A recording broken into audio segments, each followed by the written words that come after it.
All right, guys, so we're going to do a little submission chain from guard, and one of the big focuses on this and different directions we've been going with it is the Kimura.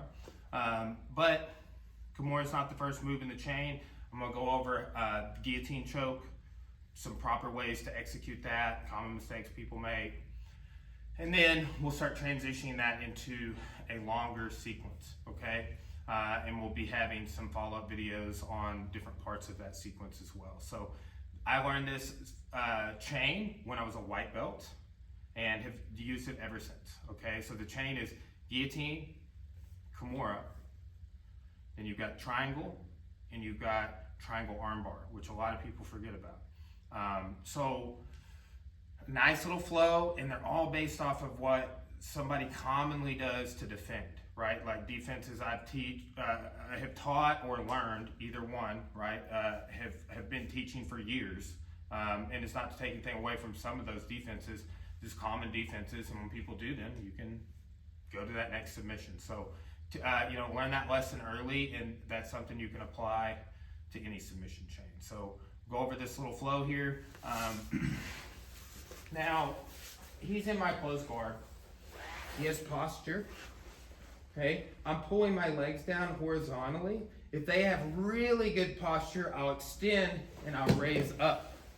Okay, so either pulling down here to control or really good posture. Yes, right? I extend and I lift him up. Right? You see, look, I'm able to wrap, want to transition to valley tudo guard, whatever. Okay, what I'm looking for here is going to be a guillotine entry. So I'm looking to wrap his head. Okay, so here, boom, right there. I'm sitting up, okay?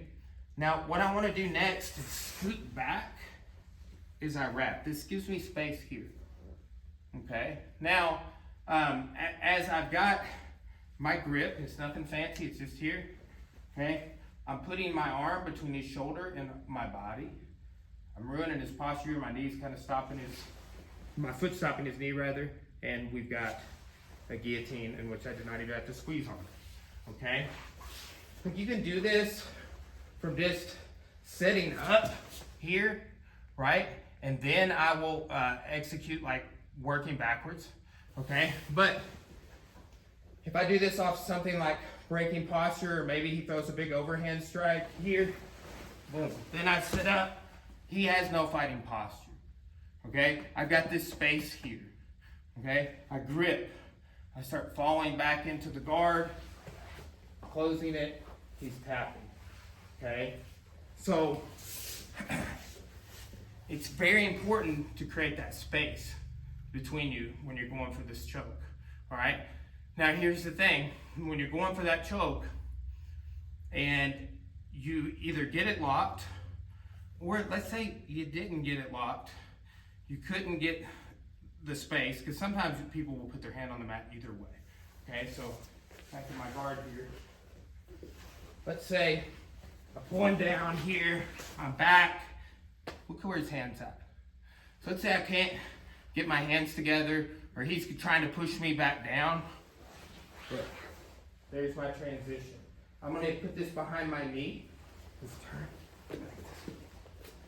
Putting this behind my knee, and then I'm rotating on my other hip, right? So I don't want to be on my back to finish this.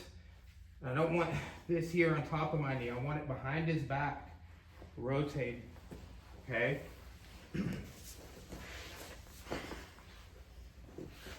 if he throws like a big overhand strike here, boom, okay? Posturing up, but I can't get here. Look at it. It's right there. We get the tap. Okay? So that is a nice little combo with the guillotine choke. Fundamental. Kimura. Fundamental. Now here's what commonly will happen. Put me in a Kimura here. Somebody will grab their hands together because they can get that reversal with also the Kimura, sometimes a wrist lock. If nothing else, you're out of the submission, okay? So when he does that, back in my right, so anytime I'm in a Kimura, and he puts his hands together, right? When he does this, look, I'm gonna punch that through, raise my hips, lock, right? Now, here's a subtle detail. I want this angle here for that triangle. Don't let there be space. A lot of times people make the mistake of leaving this space. Close that up, right? So you've got posture control, your hips are raised, you're tilting and locking, getting more of your hamstring on the artery, okay? So look at this in combination, right? Like here, sometimes I'll do this too. I pull him down, he postures up. That's when I'm doing this one, right? I'm trying to get here, his hands up on the mat trying to base, puts your hands down. Here, so I go Kimura. He goes hands together. On the Kimura, I punch this through, triangle, raise, tilt, lock, finish. If he starts posturing up here, triangle armbar, okay? I'm gonna push him away with the legs, holding the arm here, okay? Legs push away. One more time on the whole sequence. The triangle armbar is the fourth. Okay, so pulling him down here, trying to set up that guillotine. He's taking the space away, driving the shoulder in. I go for the Kimura. He starts going hands together. I'm going for the triangle. He starts posturing up. Here. That's my triangle armbar. So, 4 submissions.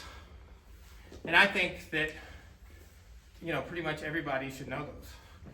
They're basics. Good details on the guillotine, because a lot of people don't scoot away.